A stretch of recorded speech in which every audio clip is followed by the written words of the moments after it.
The Fork in the Path. On the edge of a small village, surrounded by towering mountains and flowing rivers, there lived a curious young man named Zion. He was known for his endless questions about life, purpose, and destiny.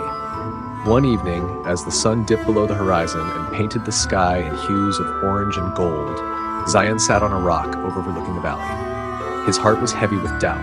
If everything is already written, he thought aloud, then what's the point of trying? Why should I strive to do good when my destiny is already sealed? Isn't it better to simply let things happen as they are meant to? Just as the shadows of doubt grew darker in his mind, Zion noticed an old man approaching him. The man was wrapped in a simple cloak, his face calm but his eyes piercing with wisdom. He carried a staff that seemed to bear the weight of countless journeys. "Peace be upon you, young man," the old man greeted. "And upon you peace," Zion replied, bowing his head respectfully. The old man sat beside him and gazed out at the valley.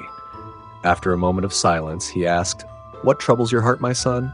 Zion hesitated, then poured out his thoughts. "If everything is already written by Allah, then why should we even try? Why should I strive for good deeds when my fate is already decided? It feels as though my choices are meaningless."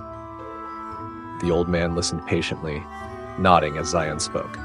When Zion finished, the old man smiled gently. "Let me tell you a story," the old man began. Once in a distant land, there was a vast desert. In the middle of this desert stood a magnificent palace, shining like a jewel under the blazing sun. Many travelers longed to reach the palace, for it was said to hold treasures beyond imagination. One day, two travelers stood at the edge of the desert, staring at the distant palace. One of them, named Hamza, was determined to reach it. He carried water, food, and a map to guide him through the endless dunes. The other traveler, named Qasim, shook his head and said, "Why should I bother? If I'm destined to reach the palace, I will get there. And if I'm not, no amount of effort will change that." Hamza tried to reason with him. "But how will you know your destiny if you don't try? The map is here, the path is clear, and we have been given the tools to succeed. Why not use them?" Qasim shrugged. "It's already written," he said, sitting down under a palm tree. Hamza set off into the desert, enduring the scorching heat, the biting winds, and the treacherous terrain. Many times he wanted to give up, but he kept reminding himself, "The palace is within reach, and my effort matters." Days turned into weeks, and finally Hamza arrived at the gates of the palace. As he stepped inside, he marveled at the beauty and abundance that awaited him.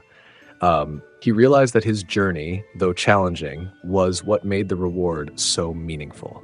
Meanwhile, Qasim remained under the palm tree, never moving, never trying. He spent his days complaining about his fate, never realizing that he had chosen his own outcome by refusing to act.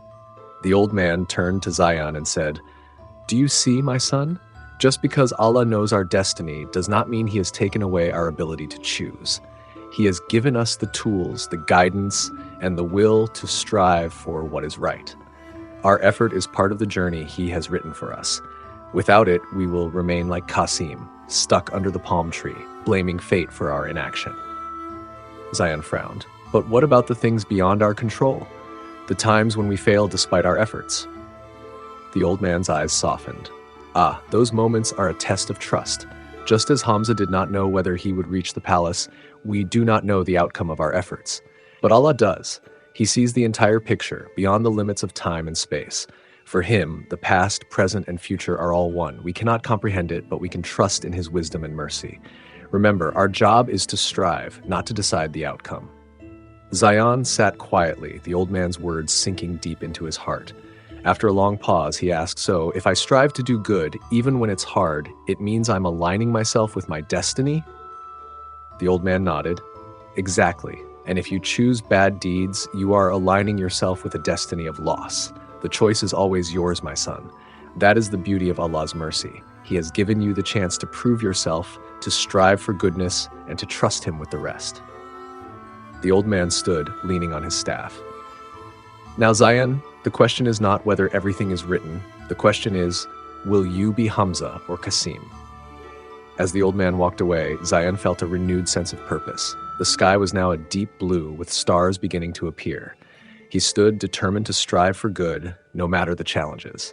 For the first time, he truly understood. Destiny is written, but effort is the ink with which we write our story.